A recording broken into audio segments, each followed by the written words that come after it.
Nicolás Maduro asumió el tercer periodo en Venezuela y su dictadura continuará al menos hasta 2031. En su discurso atacó al opositor Edmundo González y al presidente argentino Javier Milei. El régimen de Maduro es desconocido por 10 países de Latinoamérica, la Unión Europea y Estados Unidos, que además subió la recompensa de 15 a 25 millones de dólares por información que permita capturar al dictador. Este fin de semana en la costa se esperan oleajes de entre 80 centímetros y casi 2 metros y se pronostican tormentas eléctricas. En la sierra y Amazonía las lluvias bajarán de intensidad. En el país se reporta la desaparición por cuenta de agentes estatales de al menos 5 jóvenes, según denuncia de la Asociación de Familiares de Personas Desaparecidas. El secretario de la Asamblea Nacional, Alejandro Muñoz, fue demandado por el candidato presidente Daniel Noboa por el delito de simulación y usurpación de funciones. La presidenta encargada por decreto, Cynthia Gelibert, permanece alejada de actos públicos y hay hermetismo sobre su agenda. 10 procesados del caso Metástasis ofrecieron disculpas públicas al Estado durante un acto especial realizado esta tarde en la Corte Nacional de Justicia. Los 3 contratos para sumar 534 megavatios fracasó porque la empresa Worldlink no entregó garantías, según el Ministerio de Energía. El Consejo de Gobierno de Galápagos autorizó ingresar aviones y barcos de guerra de los Estados Unidos para realizar operativos contra el narcotráfico. Tras ser reconocidos como los mejores deportistas del 2024, Televistazo conversó con los medallistas olímpicos Daniel Pintado y Lucía Yepes, quienes buscan nuevos títulos internacionales. El equipo de Ecuaterra visitó la reserva Machay en Tungurahua, hogar de la majestuosa águila andina y otras 96 especies de aves. Viernes 10 de enero de 2025, Nicolás Maduro fue posesionado como presidente de Venezuela. Inicia así su tercer mandato y gobernará ese país por 6 años más. Los líderes opositores María Corina Machado y Edmundo González hablan de un golpe de Estado y que se ha consumado una dictadura. Con esta noticia comenzamos Televistazo Estelar. Bienvenidos.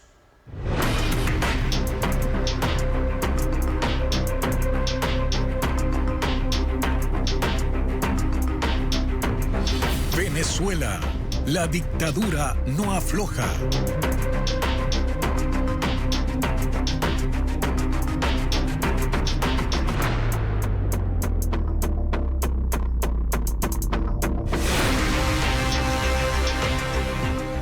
Nicolás Maduro asumió un tercer periodo consecutivo en medio de denuncias de fraude en las elecciones de julio y el repudio de gran parte de la comunidad internacional por consolidar una dictadura en Venezuela.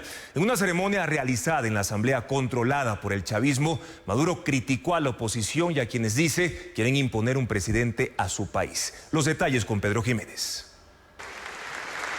En el salón elíptico de la Asamblea Venezolana se realizó la posesión de Nicolás Maduro, ceremonia dirigida por el presidente del Legislativo y hombre de confianza del régimen Jorge Rodríguez, en presencia de los jefes de instituciones que han sido estratégicas con las que el Estado ha cerrado filas en torno a Maduro. La presidenta del Tribunal Supremo de Justicia, que en su momento exigió que la oposición entregue las actas por las que denunciaban el fraude. El presidente del Consejo Electoral, que proclamó vencedor a Maduro sin pruebas la misma noche de la elección. El fiscal que denunció a los líderes opositores por instigación a la insurrección y las Fuerzas Armadas. Así, Nicolás Maduro juramentó en un acto calificado por la comunidad internacional como ilegítimo y busca permanecer en el poder al menos hasta enero de 2031, pese a todos los reparos dentro y fuera de Venezuela a una cuestionada elección de la cual no pudo demostrar ser el triunfador. Nicolás Maduro juró sobre la Constitución que dijo es la única que en 200 años ha sido sometida a referéndum. Y que este nuevo periodo presidencial será el periodo de la paz, la prosperidad, la igualdad y la nueva democracia. Enseguida le fue impuesta la banda y otros símbolos del poder. Asistieron algunas delegaciones extranjeras, el presidente del Congreso de Rusia y los presidentes de otras dictaduras latinoamericanas, Miguel Díaz-Canel de Cuba y Daniel Ortega de Nicaragua. En su discurso, Maduro dijo que el poder se lo ha dado el pueblo y no algún gobierno extranjero, y condenó a la administración de Joe Biden en Estados Unidos. El pueblo de Venezuela le ganó al imperialismo y a su diplomacia de engaño y no saben cómo vengarse ahora. El gobierno saliente de Estados Unidos no sabe cómo vengarse de nuestro pueblo. No pudieron con nosotros. Ni usted ni nadie va a poder con este pueblo. Se lo digo al gobierno saliente. Habló también de la oposición, sus manifestaciones de protesta y los intentos por posesionar a Edmundo González, que dijo es una nueva versión de fracasos anteriores auspiciados desde el extranjero. ¿No aprendieron la lección de Guaidó? La extrema derecha encabezada por un nazi sionista, un sádico social llamado Javier Milei, junto al imperio norteamericano, cree que le puede imponer a Venezuela un presidente. Con la función electoral bajo control, anunció 3 nuevas elecciones este año. Una para asambleístas, otra para alcaldes y una más para gobernadores. Y de manera inmediata anunció un decreto para ir a una reforma constitucional y modificar la que está vigente desde 1999. En la tarde estuvo en Fuerte Tiuna, un gran complejo militar en Caracas, donde Fuerzas Armadas que sostienen a la dictadura juraron lealtad a Maduro, con Vladimir Padrino López, ministro de Defensa, representando el Ejército, la Marina, la Aviación, la Guardia Nacional y las milicias bolivarianas. Se inicia con esto un nuevo periodo que pone a Nicolás Maduro en ruta para llegar a 18 años en el poder, 4 más de los que alcanzó a gobernar Hugo Chávez. Los líderes de la oposición venezolana, Edmundo González y María Corina Machado, calificaron como golpe de Estado la toma de posesión de Nicolás Maduro. González dijo que no está en Venezuela, pero dio la orden a las Fuerzas Armadas de que desconozcan al régimen y que permitan su regreso seguro. Por su parte, la líder opositora María Corina Machado llamó a los venezolanos a protestar con fuerza para restituir la democracia en ese país. Merlis González con las reacciones de la oposición.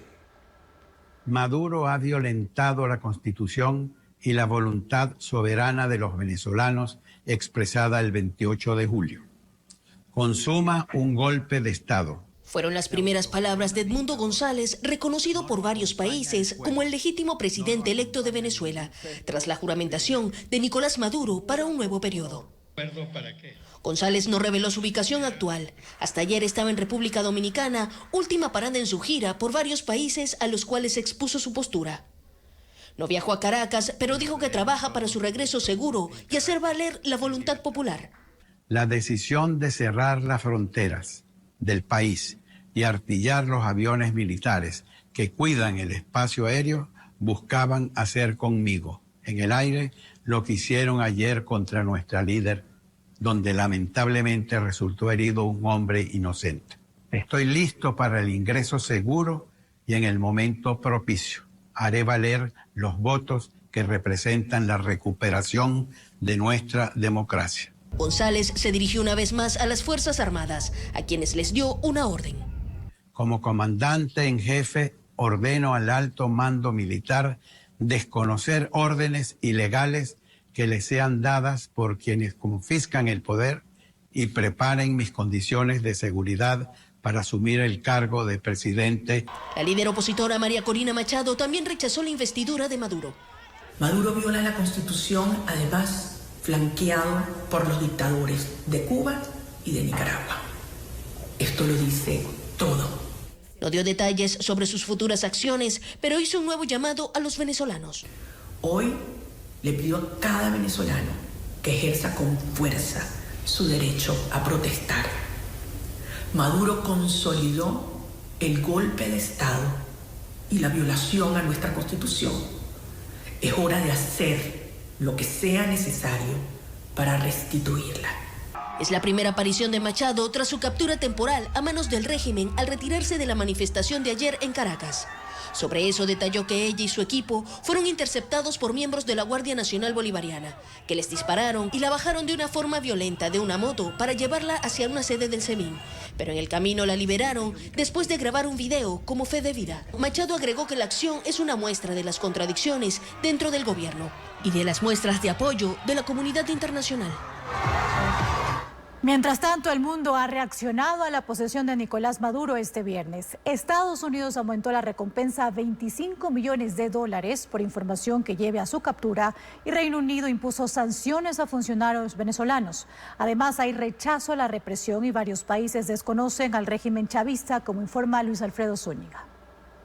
Lo juro por... Las reacciones llegaron de todo el mundo este viernes con la posesión de Nicolás Maduro. El Departamento de Estado de Estados Unidos calificó la investidura de ilegítima. Señaló que Maduro perdió las elecciones en 2024 y no tiene derecho a reclamar la presidencia. Además, aumentó a $25 millones la recompensa por información que lleva el arresto de Maduro o del ministro del Interior Diosdado Cabello y 15 millones por el ministro de Defensa Vladimir Padrino. Mientras la Unión Europea señaló que Maduro carece de la legitimidad de un presidente elegido democráticamente, dado que las autoridades se han negado a publicar las actas electorales y se sumó a las sanciones, adoptando medidas contra 15 funcionarios venezolanos. Reino Unido también impuso medidas y calificó de fraudulenta la presidencia de Maduro. Hasta las 6 de la tarde de este viernes en América, 10 países habían declarado ilegítimo al gobierno de Nicolás Maduro. Perú señaló que no lo reconoce como mandatario. Lo mismo hicieron los gobiernos de Guatemala y Argentina. La Cancillería de Ecuador señaló en X que condena el irrespeto de la voluntad popular que ha perpetrado el régimen de Maduro e indicó que Edmundo González es el verdadero y legítimo presidente. El canciller de Colombia, Luis Gilberto Murillo, rechazó las denuncias de violaciones a los derechos humanos en Venezuela. Sin actas públicas ni transparentes, Colombia no reconoce los resultados electorales en Venezuela. Mientras la Comisión Interamericana de Derechos Humanos recordó las irregularidades que detectó en las elecciones de julio del 2024, como inhabilitar a la oposición, bloquear el derecho al voto de 5.5 millones de migrantes venezolanos y evitar la vigilancia internacional. Y por segundo día consecutivo, la comunidad venezolana en el mundo salió a las calles a protestar en contra de la investidura de Nicolás Maduro. En Madrid, España, cientos de personas se congregaron en la Puerta del Sol con gorras, banderas y carteles respaldando a Edmundo González. En Argentina, la concentración fue en la Plaza de Mayo de Buenos Aires, donde los venezolanos aún guardan esperanzas de libertad. Mientras en Aruba, decenas de venezolanos gritaron consignas pidiendo que se respete la democracia. Y eso es lo que él fue a expresar. Volvemos con temas nacionales. El presidente de la República, Daniel Noboa, denunció penalmente al secretario de la Asamblea Nacional, Alejandro Muñoz, por una presunta usurpación de funciones. Sucede luego de que por disposición de la presidenta encargada del órgano legislativo le devolvió la notificación del decreto con el que el mandatario Noboa informó al Parlamento de su licencia por 3 días. Patricio Díaz amplía esta información. Es el momento en el que el secretario de la Asamblea, Alejandro Muñoz, fue notificado con la denuncia en su contra por el delito de simulación y usurpación de funciones. Recibí evidentemente la notificación y solicitó acercarse a las oficinas de la Secretaría para tomar unas fotos del reconocimiento del lugar. Procedimiento normal y eso ha sido todo. Esto ocurre luego de que el presidente de la República, Daniel Noboa, presentara una denuncia en su contra por devolverle la notificación del decreto donde dispuso su licencia de 3 días y le encargó la presidencia a Cynthia Gelibert. Muñoz devolvió el documento bajo disposición de la presidenta encargada de la Asamblea, Esther Cuesta. En él cuestiona el argumento del mandatario de una licencia por fuerza mayor y le pide que solicite su licencia ante el legislativo. Esta denuncia es absolutamente antijurídica, absolutamente irracional y tiene como único objetivo el amedrentarme. Sepan ustedes que bajo ningún concepto lo van a lograr. No he cometido ningún delito. Y es por eso que responsabilizo al gobierno de Daniel Noboa por cualquier cosa que me pueda pasar a mí o a mi familia. Tras el incidente, Esther Cuesta solo se ha pronunciado por la red X, enviando a Muñoz un abrazo solidario, quien, actuando conforme a la Constitución y la ley, hoy enfrenta una denuncia penal persecutoria por cumplir con su deber como secretario de la Asamblea. Su bancada, la Revolución Ciudadana, también rechazó en un comunicado esta denuncia. Construye respaldó a Muñoz y agregó: exhortamos y confiamos en que la función judicial y la Fiscalía General mantendrán su autonomía. La bancada social cristiana calificó de impresentable la decisión del presidente, asegurando que quien legítimamente actúa como vocero de la legislatura lo hace bajo disposiciones de la máxima autoridad y apegado a la Constitución. El oficialismo no se ha pronunciado. La Asamblea se encuentra en receso hasta el 23 de enero y de los 137 legisladores, 98 están en campaña por la reelección. Desde hoy Ecuador tiene una presidenta encargada. Cynthia Gelliver empezó a gobernar con bajo perfil y sin agenda pública hasta el domingo, día en que Daniel Noboa retomará sus funciones como jefe de Estado. Fabiola Santana con los detalles. El cambio temporal de jefe de Estado no es percibido ni en el Palacio de Carondelet ni en el país. En la presidencia el movimiento es el habitual. En la plaza se mantienen las vallas y la presencia militar. La presidenta de la República encargada por Daniel Noboa, Cynthia Gelliver, que era secretaria de la administración, tiene su despacho en Carondelet. Ahí llegó hoy a las 9:30. Otras autoridades como la ministra de Educación ingresaron hacia las 11 de la mañana. Sobre la presidenta encargada, sus actividades y su agenda hay total hermetismo. Se desconoce incluso qué despacho está ocupando. Cynthia Gelliver no participará en actos públicos, se dijo a Televistazo, pues la agenda fue suspendida hasta el domingo que Noboa regresa al cargo. Durante el encargo, ella no usará la logística ni los equipos que acompañan a Noboa. Mantiene los asignados por la Casa Militar como vicepresidenta designada el 4 de enero. No se sabe si ella ha firmado documentos y no hay en la página de la presidencia registro de que haya suscrito algún decreto. La presidenta asumió el cargo automáticamente por delegación del presidente, por lo que el inicio de sus funciones como presidenta no ha requerido que firme algún documento.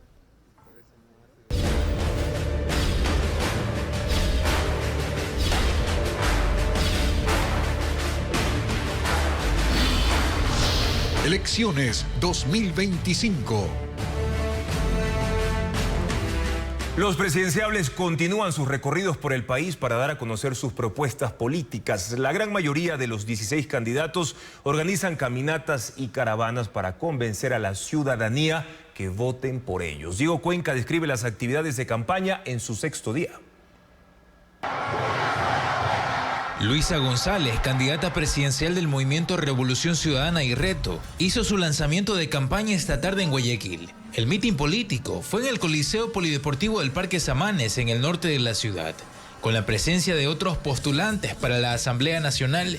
Una vez más, su discurso se concentró en atacar al candidato oficialista.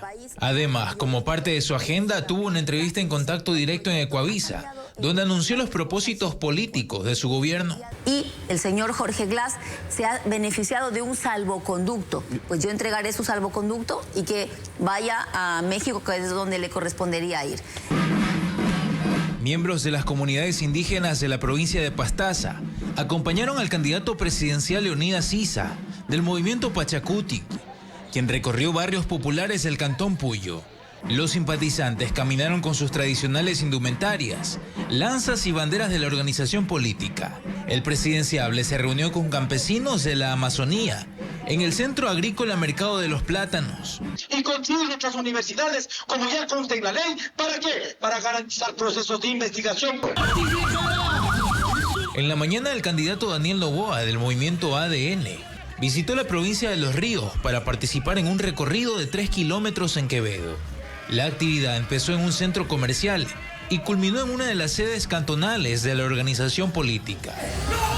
A las 4:30 de la tarde arribó a Guayaquil, donde protagonizó una caravana que empezó en la ciudadela Colinas de la Alborada, en el norte de la ciudad, y terminó en el suburbio, donde instalaron una tarima para el discurso de Noboa, quien pidió el voto por sus candidatos a asambleístas. Yo necesito también una asamblea con la que se pueda trabajar, no una asamblea que solo se dedique a joder la vida.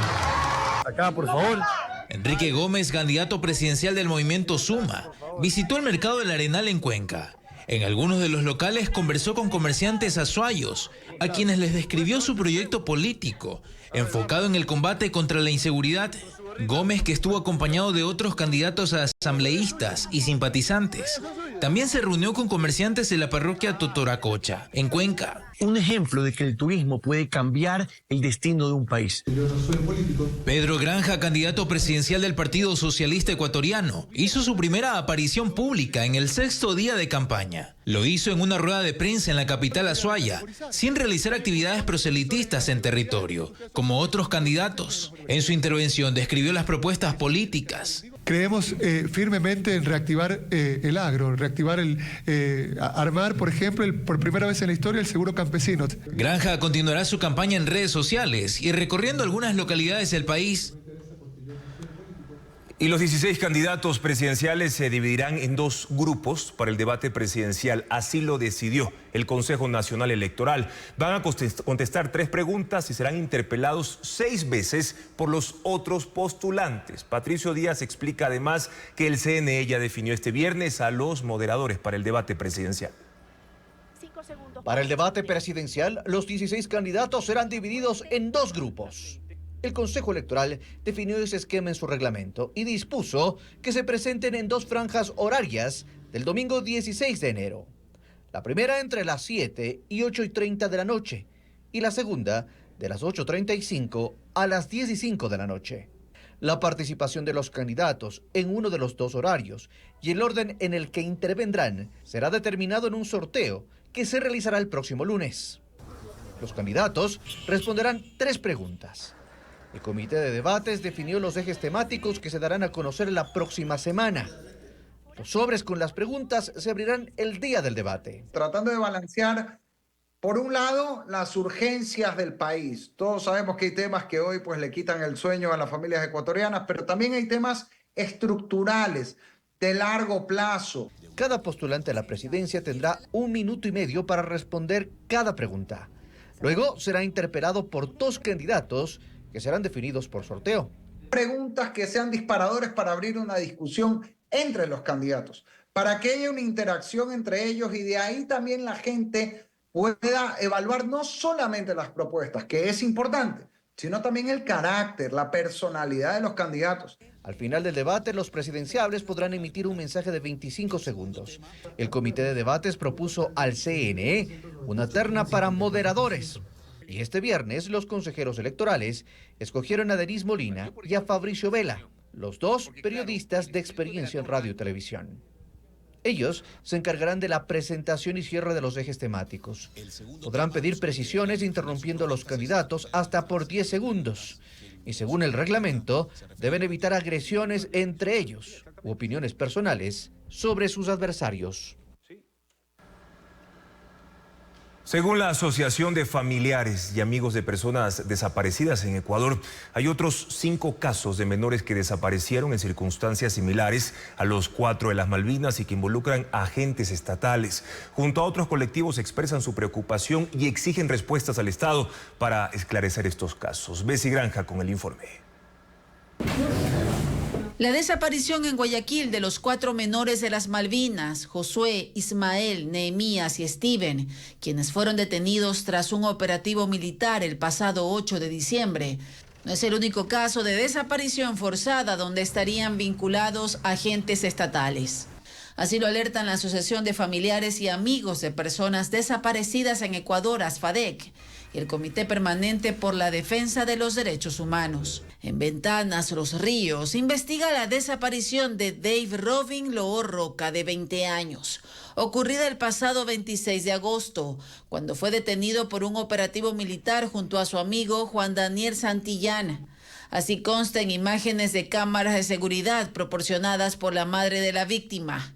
La verdad no sé el motivo por qué lo detuvieron a mi hijo, por qué se lo llevaron. Yo quiero que ellos rindan la versión y digan qué pasó, dónde están. El día de la detención, relata la mujer, los militares realizaron un allanamiento en su vivienda sin dar explicaciones. El pasado 16 de septiembre, la Unidad Judicial Multicompetente Penal con sede en el Cantón Ventanas aceptó la demanda de habeas corpus presentada a favor de Dave y ordenó a la Fiscalía, Policía, Medicina Legal y Fuerzas Armadas a realizar la búsqueda del joven. Otro caso es el de los hermanos Kleiner y Carlos Pisco, de 15 y 17 años, y Miguel Morán, de 21. Según información proporcionada por los familiares, el hecho se dio cuando los jóvenes se encontraban el pasado 6 de diciembre en una hacienda bananera de la parroquia Lorenzo de Garaycoa, del cantón Simón Bolívar, en Guayas. El caso fue reportado a autoridades policiales. Entraron militares a hacer allanamiento y se llevan a 6 chicos. De esos 6 chicos están incluidos mis 2 niños y mi yerno. Lo que yo pido que desde aquellos días 6 de diciembre que pasó esto, no tenemos comunicación de nada, no sabemos dónde están. En ambos casos no existen respuestas de las autoridades sobre qué pasó con ellos. Y este viernes en la unidad judicial de La Valdivia, en Guayaquil, la defensa de las familias de Josué, Ismael, Nehemías y Steven presentó la acusación particular por el delito de desaparición forzada contra 16 militares de la Fuerza Aérea Ecuatoriana. En el documento se solicitará al Estado ecuatoriano y a los procesados cumplan con las medidas de reparación como asistencia psicológica y social para las familias, pero también de no repetición para que nunca más niños sean víctimas. Además, incluye la capacitación para las Fuerzas Armadas sobre sus obligaciones cuando rige un estado de excepción y acciones simbólicas con las cuales las partes asumen su responsabilidad en este hecho a través de placas y monumentos. Todo esto debe ser considerado por el juez de la causa.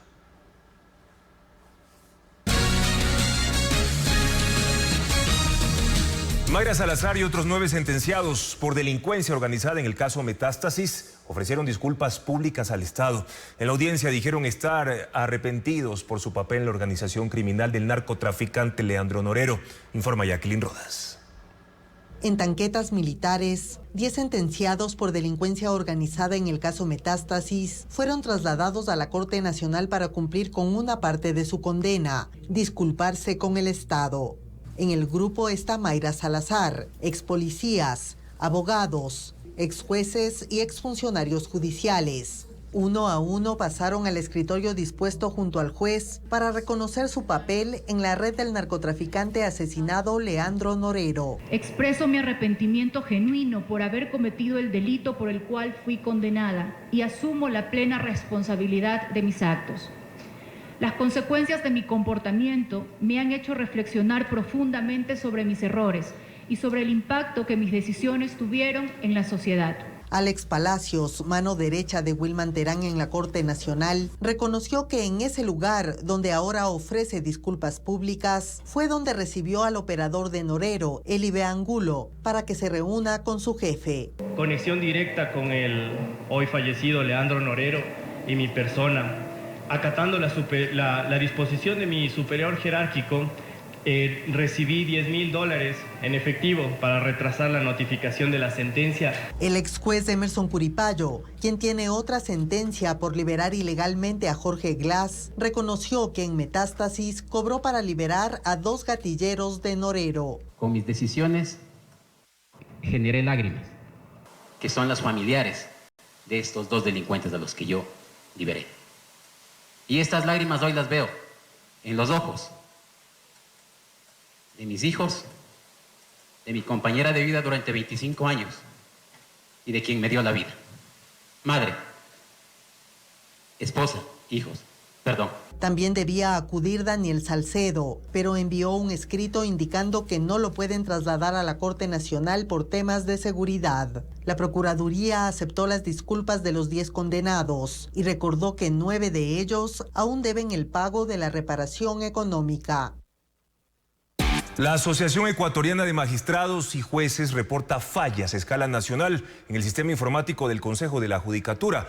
Voceros del gremio calculan que por la intermitencia unas 10.000 causas diarias se dejan de notificar. Bessie Granja informa que esos trámites están afectados. Fue el pasado 8 de enero que el Consejo de la Judicatura advirtió sobre las intermitencias en su sistema automático de trámite judicial ecuatoriano SATGE. Esta plataforma tecnológica es una herramienta que permite gestionar trámites judiciales en línea.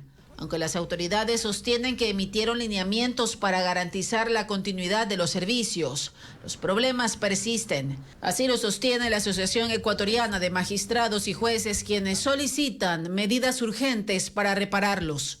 Eso retrasa, lógicamente, la administración de justicia. Debe tomarse en consideración que a nivel nacional nosotros tenemos no menos de 10.000 autos, providencias, sentencias y resoluciones diarias. En la Unidad Judicial Norte en Quito, usuarios del sistema confirman qué tipo de inconvenientes han sido detectados. En SATGE es un desastre total. Se ve el sistema en las audiencias, en todo no se puede consultar, etcétera, etcétera. Existen algunos procesos que efectivamente sí están subidos, sin embargo, al momento que se quiere abrir, no se carga. Existen diferentes falencias que no solamente afectan a las personas con discapacidad, sino al público en general. Abogados consultados en 2 unidades judiciales de Guayaquil sostienen que debido a las intermitencias se han visto obligados a realizar los trámites de forma presencial, es decir, presentar los escritos en las oficinas administrativas, lo que trae consigo más dilaciones. Ellos no quieren recibir los escritos y ponerle un sello, no. Tienen que pedir la orden del coordinador de la unidad.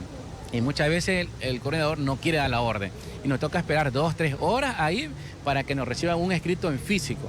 Juristas en La Tacunga también confirman que durante toda esta semana se han registrado fallas esporádicas. No se podría ingresar los datos para revisar los procesos judiciales. Se espera conocer más detalles de los lineamientos adoptados por las autoridades para resolver esta situación.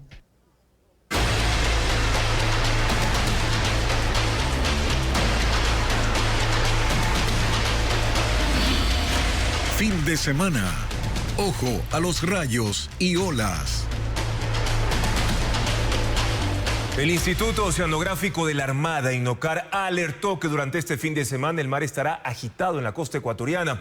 Las olas medirán hasta 1 metro con 80 centímetros en Galápagos. Adriana Bermeo describe cuál será la situación en otras provincias. Este fin de semana el mar estará agitado en la costa ecuatoriana, aunque con menos intensidad que en los últimos días del 2024. El Instituto Oceanográfico de la Armada, INOCAR, en su último informe dijo que subirá la marea y que las olas durarán más de 20 segundos. El promedio es 14. Cuando estos 2 fenómenos ocurren, el transporte de sedimentos es mayor y se producen corrientes de resaca, es decir, que el agua se aleja de la playa y regresa con fuerza. Las olas entre medias y altas serán más fuertes. Galápagos es la zona donde se deberá tener mayor precaución. Según el INOCAR, alcanzarán 1 metro con 80 centímetros. En los balnearios de Santa Elena y de Guayas serán de 1,5 metros. En las playas de Manabí, las olas medirán hasta 1 metro con 40 centímetros. En Esmeraldas, 1 metro con 30. Y en El Oro serán de máximo 80 centímetros, pero el mar estará agitado. En cada playa se han colocado banderas para alertar a los turistas sobre el nivel de amenaza y si es posible bañarse. Según el mapa de la Secretaría de Gestión de Riesgos, 37 playas del país tienen bandera amarilla. Significa que se puede ingresar al mar con precaución. No hay ninguna bandera roja, que es la única que prohíbe cualquier actividad dentro del mar. Después de días de intenso oleaje, el 3 de enero, el mar pasó a un estado moderado, pero desde hoy la alerta se elevó a agitado.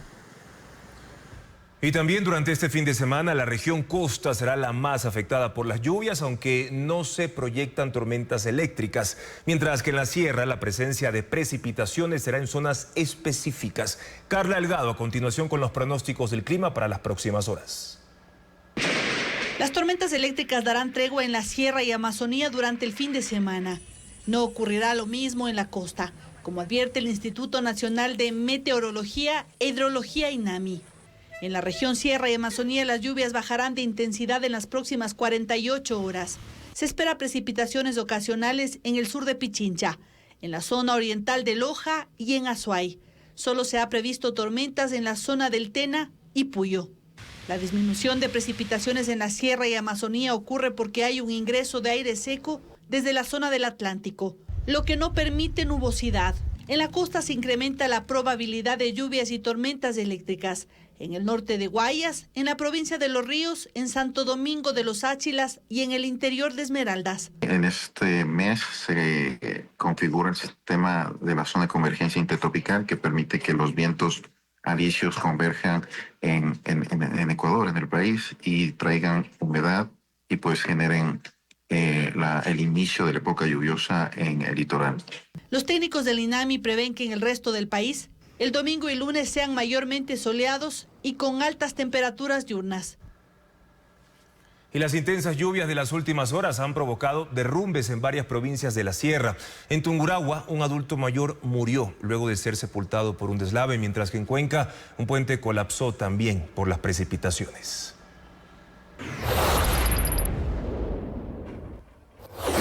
La vía Baños Puyo amaneció bloqueada por enormes rocas que se desprendieron de una montaña en el caserío San Jorge del Cantón Baños, provincia de Tungurahua.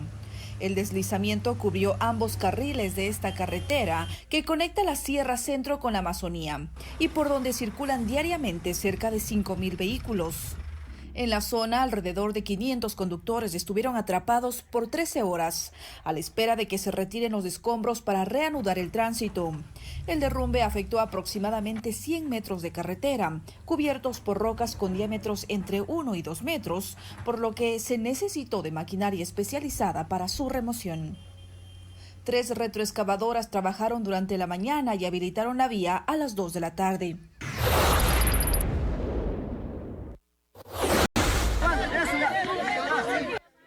Este fue el momento en el que un grupo de habitantes de la comunidad San Isidro de Tambaló, parroquia San Fernando en Ambato, trabajó con palas, rastrillos y azadones para intentar rescatar a Baltasar de la Cruz, un hombre de 82 años que quedó sepultado por el lodo. La torrencial lluvia de anoche provocó un deslizamiento que enterró su casa y a él bajó toneladas de tierra. Miembros del cuerpo de bomberos acudieron al lugar para sumarse a las labores de rescate. Sin embargo, la gran cantidad de escombros complicó las tareas y no lograron salvarlo. En la provincia de Loja, esta madrugada, un deslizamiento en el sector Bella María bloqueó la vía Amaluza-Bellavista. Los escombros fueron retirados durante la mañana con maquinaria del municipio de Espíndola. Mientras en el sector Dos Puentes de la vía Loja-Malacatos, el terreno ha comenzado a ceder, poniendo en riesgo las bases de un puente en el kilómetro 8. Las lluvias de esta semana han provocado que el suelo se desmorone parcialmente. Por ahora, el tránsito continúa habilitado en esta carretera, por la que circulan alrededor de 4.500 vehículos diarios. En la provincia de Azuay, un puente en el sector San Pedro de Circay, en el norte de Cuenca, colapsó tras una fuerte lluvia. Una mujer de 61 años resultó herida y fue atendida por miembros del Cuerpo de Bomberos de Cuenca, quienes la trasladaron a un hospital. La caída del puente ha dejado incomunicadas a 3 comunidades rurales. La justicia de Estados Unidos sentenció hoy al presidente electo Donald Trump a una licencia de libertad incondicional por el caso de fraude empresarial, delitos relacionados con el pago de dinero a la actriz Stormy Daniels a cambio de su silencio sobre una relación extramarital durante la campaña presidencial de 2016. El republicano no irá a la cárcel, tampoco pagará multas, pero seguirá arrastrando su condena en su expediente. Así, Trump se ha convertido hoy en el primer presidente sentenciado en la historia de Estados Unidos. Y los bomberos de California luchan contra los incendios que desde hace 4 días afectan al condado de Los Ángeles. Hasta el momento hay 10 muertos y el número de evacuados aumentó a 180,000 personas. Las autoridades sospechan que los siniestros fueron provocados. Los incendios en el sur de California son de los más destructivos en la historia del condado de Los Ángeles. Un 6º siniestro se activó en las colinas del Valle de San Fernando, cerca de la ciudad de Calabazas, lo que provocó más evacuaciones y caos en las carreteras. El nuevo foco de fuego ha sido denominado como Kenneth. Hay sospechas de que fue provocado y se detuvo a un hombre para las investigaciones. Además, la policía capturó a otras 20 personas acusadas de robo, luego de que usuarios en redes sociales denunciaron saqueos en casas evacuadas. El número de fallecidos aumentó en las últimas horas. Ya son 10 las víctimas, cuyos cuerpos fueron localizados en las viviendas calcinadas.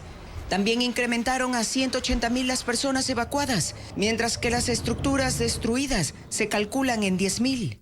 Las autoridades locales estiman pérdidas por $57,000 millones. Algunos residentes de Malibú ya pudieron volver a sus hogares. Este hombre encontró afortunadamente su casa de pie, aunque con varios daños provocados por el fuego. Otros solo hallaron escombros y cenizas. Canadá envió aviones bombarderos de agua, helicópteros y otros recursos para ayudar a California. A la par, el presidente de Estados Unidos, Joe Biden, prometió que el gobierno federal cubrirá los gastos en los que incurre el estado en su respuesta a esta gran devastación. Y una ola de frío ártico también afecta a los Estados Unidos. La tormenta invernal ha provocado la cancelación de vuelos, mientras que las carreteras están cubiertas de hielo. El Servicio Meteorológico Nacional advierte de las nevadas más fuertes se producirán mañana. Las alertas por tormentas invernales se activaron para 67 millones de personas en Estados Unidos, desde el suroeste hasta la costa este del país. Las nevadas obligaron a cerrar escuelas en partes de Arkansas, Luisiana, Mississippi, Oklahoma y Texas, lo que afectó a más de 1 millón de estudiantes. También se retrasaron más de 4.500 vuelos. Se suspendieron otros 2.000 y se esperan más cancelaciones el fin de semana. Hubo compras masivas de víveres y provisiones para mantenerse en casa, resguardados del frío. Así se ve el norte de la ciudad de Dallas, en Texas, cubierta con un manto blanco después de la nevada. Son condiciones muy peligrosas para trasladarse en vehículos. La gobernación de Arkansas movilizó a la Guardia Nacional para ayudar a los conductores varados, mientras que la gobernación de Texas insta a los residentes a evitar viajes si es posible. A pesar del temporal, muchos aprovecharon para divertirse jugando en la nieve. El Servicio Meteorológico de Estados Unidos advierte que las nevadas más fuertes probablemente se produzcan mañana. La agenda cultural del fin de semana incluye obras de teatro, estrenos de películas de terror y también conciertos de rock latino. Pero, ¿dónde se llevarán a cabo estos eventos y en qué horarios? Luis Alfredo Zúñiga tiene los detalles. En el Toledo Café Teatro de Guayaquil se presenta la obra Un Mandarina de Año Nuevo. Los actores Ney Calderón, Jen Alvarado y Marcoya Cervantes protagonizan esta historia en la que se aborda con humor las experiencias de un hombre dominado por su pareja. La obra se presenta el viernes y el sábado a las 9:30 de la noche. El libro ¿Qué podría pasar? De Aurelia León es una travesía por Ecuador con una narrativa infantil. El pintoresco personaje principal explora desde manglares hasta nublados bosques. Es una oda a la perseverancia, a los sueños que parecen imposibles y al mundo natural que nos rodea. Gótico Americano es una novela documental que narra la historia de una chica italiana que se casa con un norteamericano y va a vivir en Nueva York. La obra permite entender a gente de distintas razas y religiones y da una imagen real del mundo. Mucha gente ha muerto. La película La trampa del ratón ya está en los cines del país. El filme narra la historia de Alex, quien trabaja tarde en un parque de diversiones y sus amigos planean sorprenderla. Pero un asesino enmascarado, como Mickey Mouse, comienza un peligroso juego en el que ella debe sobrevivir. Una noche para cantar es lo que ofrece el Teatro Pop-Up de Guayaquil con su fiesta rock latino. El viernes 10 a las 9:30 de la noche, la cantante ecuatoriana Daniela Buri interpretará los temas más aclamados de grupos como Vilma Palma o Enanitos Verdes, además de otros artistas como Alejandra Guzmán. La entrada no tiene costo. Al menos 10 personas fueron asesinadas en las últimas horas en Manabí. En Manta, sicarios ingresaron a una casa y acribillaron a 5 hombres, mientras que en Portoviejo un niño de 10 años murió como víctima colateral tras un ataque armado. Casi a la medianoche ocurrió la primera masacre de este año en Manabí. 5 hombres que estaban en el segundo piso de una casa en el barrio Santa Ana, sureste de Manta, fueron acribillados. La policía investiga la identidad de las víctimas y si tienen nexos con tráfico de droga. Horas después, al amanecer de este viernes en el cantón Rocafuerte, un hombre de 37 años que conducía una camioneta fue acribillado. 2 sicarios a bordo de un auto lo interceptaron y dispararon por al menos 50 veces. La víctima se movilizaba junto a otras 3 personas que resultaron heridas. Y casi en simultáneo, en los exteriores de un plantel educativo de la parroquia Andrés de Vera en Portoviejo, un hombre de 49 años fue asesinado a las 7:30 de la mañana. En la escena se hallaron 10 casquillos de bala. Esto ocurrió en menos de 24 horas después de un ataque armado en una recicladora también en Portoviejo, donde sicarios asesinaron al propietario del negocio, a un empleado y donde un niño de 10 años murió al ser alcanzado por una bala. Hasta el cierre de este informe no había detenidos por estos crímenes. En la provincia de Carchi, 4 bocaminas fueron destruidas con explosivos en el segundo día de operación contra la minería ilegal en una zona de difícil acceso de la parroquia El Chical del cantón Tulcán. Un centenar de militares y policías halló este jueves un área clandestina con motores de energía eléctrica, poleas metálicas y 500 bultos de material aurífero. La destrucción de las evidencias fue dispuesta por la Agencia de Regulación y Control Minero. El Consejo de Gobierno de Galápagos aprobó el instructivo de implementación de todo el acuerdo de cooperación entre Ecuador y los Estados Unidos para la lucha contra el narcotráfico. Aeronaves y barcos de guerra podrán ingresar a las islas para operaciones de interceptación e interdicción marítima, entre otras facilidades. Paul Romero con el informe. Casi un año después de la vigencia de los convenios de cooperación militar marítima entre Ecuador y Estados Unidos para la lucha contra el narcotráfico, el Consejo de Gobierno de Galápagos aprobó la resolución de seguridad integral en la región insular y el instructivo para la aplicación de los acuerdos. Estas resoluciones estaban pendientes para la plena ejecución de las operaciones coordinadas entre las Fuerzas Armadas y el Servicio de Guardia Costera de Estados Unidos. En el documento de 12 páginas, aprobado hace un mes, el Consejo autoriza el consecuente ingreso a la provincia de Galápagos de buques de guerra, buques de Estado y aeronaves de Estado sin fines comerciales y sus tripulaciones. Así, las tripulaciones militares de Estados Unidos pueden ingresar al archipiélago para abastecimiento y coordinación de las operaciones de interceptación e interdicción de lanchas, aeronaves que transportan narcóticos por el Pacífico, trafican armas o realizan actividades de pesca ilegal, entre otros delitos. El personal extranjero, buques y aeronaves, estará exento del pago de la tasa de ingreso por conservación de las áreas naturales protegidas de Galápagos y la tasa administrativa para el ingreso de vehículos, además de inmunidad. El Consejo de Gobierno también autorizó la adecuación y reconstrucción de las instalaciones de los puertos y aeropuertos, pero estipuló que debe ser coordinada con las autoridades de la isla.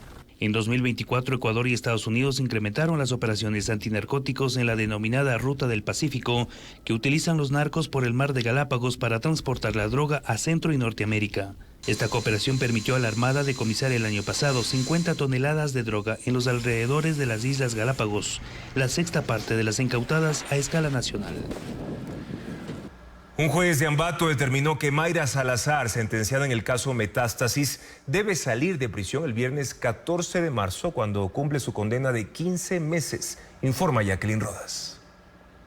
Mayra Salazar, sentenciada a 15 meses de prisión en el caso Metástasis, está a puertas de quedar libre. Ella obtuvo esa pena reducida porque su colaboración fue clave para descubrir la trama del narcotraficante asesinado Leandro Norero, para sustentar el caso Purga y para abrir nuevas investigaciones. Salazar está presa en la cárcel de Ambato. Solicitó a un juez de esa ciudad que establezca el día que debe ser liberada. El juez determinó que la fecha de cumplimiento de su pena es el 14 de marzo de 2025. La condenada pretendía salir antes. Solicitó el beneficio penitenciario de régimen semiabierto, que consiste en dejar la cárcel con grillete electrónico cuando se ha cumplido el 60% de la pena. Sin embargo, la Procuraduría General del Estado presentó un escrito ante el juez de Ambato explicando que el delito por el que fue sentenciada, delincuencia organizada, no permite acceder a ese tipo de beneficio.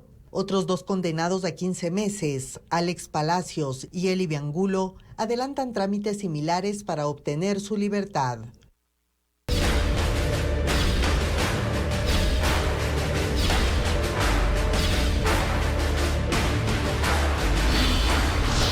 Elecciones 2025. Los candidatos están más activos que nunca en las redes sociales. Damos ahora un vistazo a la forma en la que se desarrolla la campaña digital. ¿Cuánto vale esa camisa? $10. Faltan 9 días para el primer debate y ya el tema empieza a colarse en las redes de los candidatos. ¿Y me queda para el debate? Obvio, guapísimo saber para el debate. Estamos en Santo Domingo y hay también quien, medio en broma, medio en serio, recuerda que un debate bien manejado puede cambiar la perspectiva de los votantes e incluso convertir a un candidato con pocas posibilidades en presidente de la República. ¿Usted me conoce? No. Vea el debate y ahí me va a conocer. Venga rastrillando más el arma, comando. Algunos de los candidatos están recorriendo el país protegidos con un chaleco antibalas, la ocasión perfecta para hablar de seguridad. Víctor Arauz. Caminemos libres y en paz. Luis Felipe Tillería. ¿Dónde uno puede estar? Es que en redes los candidatos buscan causar impacto, explicar sus propuestas sí, pero con algún recurso que los haga destacar, ya sea con una mano negra. ¿Te han devuelto este petróleo en obras? Bla, bla, bla, bla, bla. Saca de aquí. O con un manazo al cartón que los haga lucir enérgicos. Necesitas educación, energía. Dicen que si quieres cambiar el mundo... La estrategia es distinta según el candidato. Hay quienes eligen olvidar su pasado reciente y hablar de paz y de unidad. Dejar atrás las peleas políticas que de nada sirven. No a los odios, a las rencillas. Esta primera semana de campaña termina, pero los candidatos siguen sus recorridos y sus publicaciones, que todavía faltan 4 semanas más. El constitucionalista Salim Saidán mostró la preocupación de los juristas, quienes consideran que el presidente Daniel Noboa viola la Constitución cuando ha reemplazado por decreto a su vicepresidenta y ha encargado la presidencia para hacer campaña en estos días. Francisco Garcés con un resumen de sus criterios. El constitucionalista Salim Saidán, integrante de un colectivo de más de 60 abogados y constitucionalistas, aseguró que las decisiones presidenciales de reemplazar por decreto a la vicepresidenta y otorgarse licencia por días para hacer campaña a la reelección son inconstitucionales. Lo dijo en Contacto Directo, en donde expresó la preocupación de los juristas y académicos por la ruptura del orden democrático. Que el presidente de la República no respeta la Constitución, el orden de subrogación presidencial y ha expedido una serie de decretos, particularmente me refiero a 2, al 494 y al número 500, donde no se respeta las causas de ausencia temporal, tanto del presidente como de la vicepresidenta. El presidente incumple también el Código de la Democracia, aseguró Saidán, al no haber solicitado licencia para hacer su campaña electoral y decidir tomarla solo cuando lo estime necesario. Y este desdoblamiento de las dos condiciones del presidente, de que de lunes a jueves es presidente y a partir del jueves a las 5 de la tarde hasta el domingo es candidato, definitivamente contraría el ordenamiento jurídico, desprecia el Estado de Derecho, y eso es lo que ha provocado la preocupación de múltiples actores en la comunidad jurídica, particularmente de la academia, ¿no? Saidán exige que el Consejo Nacional Electoral se pronuncie sobre la situación y aclare que los funcionarios públicos están obligados por la ley a tomar licencia para hacer campaña. Y si el Consejo Nacional Electoral no es capaz de hacer cumplir la normativa electoral, entonces, ¿de qué Estado de Derecho estamos hablando? Yo creo que en este caso, estimado Lenin, hay que poner orden en este caos. Y el primer llamado a hacerlo es el Consejo Nacional Electoral, el Tribunal Contencioso Electoral y la Corte Constitucional. El constitucionalista alertó que la situación del presidente Daniel Noboa puede agravarse en las próximas horas cuando la Corte Constitucional analice los decretos ejecutivos y los declare inconstitucionales, dejando sin piso las actuaciones presidenciales. Los 3 contratos firmados con la empresa Worlding para proveer más de 500 megavatios fueron declarados fallidos. Así el país perdió 4 meses en la negociación y firma de esos contratos. Veamos. El Ministerio de Energía declaró contratista incumplida a la empresa Worlding, con la que firmó 3 contratos para la provisión de 534 megavatios de electricidad, que representan más de la mitad de la energía que el país compró para afrontar la crisis de generación. Esto ocurre después de 4 meses de negociaciones. Según informó el Ministerio de Energía, la empresa no cumplió con las garantías exigidas. Los 3 documentos fueron firmados el 15 de noviembre. El primero concernía el alquiler de equipos de generación con diésel y gas, capaces de producir 260 megavatios en la central de Pascuales. Debían estar disponibles entre el 2024 y 2026 y por la energía se iba a pagar $104,2 millones. El segundo contrato contemplaba comprar generadores para Esmeraldas. Estaba previsto generar 152 megavatios. Por ello se iba a pagar $158 millones y debían ser instalados en mayo. Y en el tercer contrato, Worlding se comprometió a vender equipos para producir 122 megavatios por $109 millones. Los generadores debían estar en Durán desde marzo. Para suplir los contratos fallidos, el Ministerio de Energía dijo haber convocado proveedores de los equipos previstos para Pascuales y haber contactado a los gobiernos de Estados Unidos y Canadá para los de Esmeraldas y Durán. La intención es firmar contratos de gobierno a gobierno y acortar así los plazos de entrega que proponen empresas privadas. Daniel Noboa será parte permanente de los directorios de 3 empresas públicas, Petroecuador, CENEL y SELEC. Así lo dispuso mediante un decreto ejecutivo que se firmó ayer antes de que tome licencia para poder realizar campaña electoral. Pero, ¿qué implica esta decisión? Informa Adriana Bermeo. Daniel Noboa asume un rol protagónico en las empresas públicas de los sectores estratégicos del país. Antes de encargar la presidencia de la República para hacer campaña electoral, firmó el decreto ejecutivo 503, en el que dispone su participación permanente en los directorios de Petroecuador, Corporación Nacional de Electricidad CENEL y la Corporación Eléctrica del Ecuador SELEC. Noboa revocó las competencias de Miquel Sensi como su representante en el directorio de esas 3 empresas públicas y lo mantiene como delegado en Flota Petrolera Ecuatoriana FLOPEC y Astilleros Navales Ecuatorianos. El jefe de Estado busca mayor protagonismo en los sectores estratégicos y, según la ministra de Energía encargada, Inés Manzano, quieren mejorar la eficiencia y reducir los trámites burocráticos. El decreto se firmó después de que el presidente inspeccionara los tanques de almacenamiento de la refinería La Libertad en Santa Elena. Ante una consulta de Televistazo, la ministra no precisó si el presidente liderará algún plan o estrategia para optimizar o incrementar la producción de estas empresas públicas. Esta no es la primera vez que un presidente forma parte de los directorios de empresas públicas o las dirige. En el 2008, Rafael Correa participaba de forma activa en ellos. Incluso convocaba a reuniones a las 5 de la mañana en empresas estatales como Petroecuador. Galápagos está nuevamente entre los destinos favoritos del mundo. El diario estadounidense The New York Times lo ubicó en el puesto número 2. Carla Delgado informa qué aspectos consideró ese medio para sugerir a las Islas Encantadas como uno de los mejores lugares para visitar en 2025. The New York Times pone a Galápagos en el segundo lugar después de Baden, Inglaterra, de los 52 lugares favoritos que recomienda visitar en 2025. En su reseña, el diario estadounidense detalla los esfuerzos de conservación y cuenta que el Parque Nacional Galápagos duplicó recientemente la tarifa de entrada para los visitantes extranjeros mayores de 13 años a $200 para financiar la larga lista de tareas pendientes.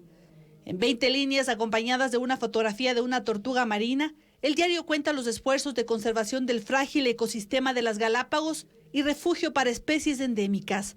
En la publicación, también expone la preocupación que tienen los operadores de turismo por el número de visitantes que llegan a Galápagos, que ha aumentado a un ritmo insostenible desde la década de 1990. Y añade que el turismo terrestre, que no está limitado como los viajes por barco, genera el mayor peaje en las islas, pues representan la casi totalidad de su crecimiento. Por eso encuentra que la nueva tarifa es un paso en la buena dirección. Otros lugares que sugiere el diario para visitar en este año son los museos de Nueva York, Assam en India, Loto Blanco en Tailandia y Groenlandia. De América Latina figuran Nicaragua por sus selvas y playa, el río Magdalena en Colombia y Los Cabos en México. Los nuevos productos de inteligencia artificial de China fueron el centro de atención en la Feria Electrónica de Consumo CES 2025, la principal feria tecnológica del mundo que se organiza en Las Vegas, Estados Unidos. La principal feria tecnológica del mundo CES, que se celebra en Las Vegas, Estados Unidos, trae este año novedades sobre todo para los hogares. Un robot de limpieza creado por una empresa china que impresionó a los visitantes. Tiene un brazo mecánico que reconoce medias, pantuflas, juguetes y otros objetos en el piso mediante algoritmos de inteligencia artificial. Puede recogerlos y trasladarlos al lugar designado para dejarlos. La Stand By Me de LG es una televisión portátil sin cables de 27 pulgadas que puede ir sobre un mueble o colocarla en la pared. La empresa japonesa Yukai presentó a Mirumi, un pequeño robot creado para acompañar a las personas. Se adhieren a las carteras y está pensado para interactuar con su entorno y llamar la atención con su tierno diseño. Este pequeño se llama Nekojita Fufu. Se acopla a una taza o un tazón y sopla para enfriar las bebidas y alimentos. Esta máquina de ejercicios puede reconocer más de 300 movimientos y su algoritmo de inteligencia artificial puede ajustar automáticamente la resistencia según la condición física del usuario. Hay robots que actúan como compañeros para las mascotas, que limpian la piscina, que cortan el césped, otros que aspiran y barren el piso. O esta casa rodante con inteligencia artificial que tiene acabados de lujo y aprovecha al máximo los espacios y la energía solar. También televisores transparentes, celulares y tablets con baterías que pueden durar semanas sin cargar. Variedad de innovaciones se seguirán presentando en la principal feria tecnológica que concluye este fin de semana en Las Vegas. Y Ecuaterra recorrió la reserva Machay en Tungurahua, un hábitat que protege a 97 tipos de aves, incluida el águila andina y el gallito de la peña. En ese territorio, en el año 2022, investigadores descubrieron una especie de rana de bosques húmedos única en el mundo. Veamos.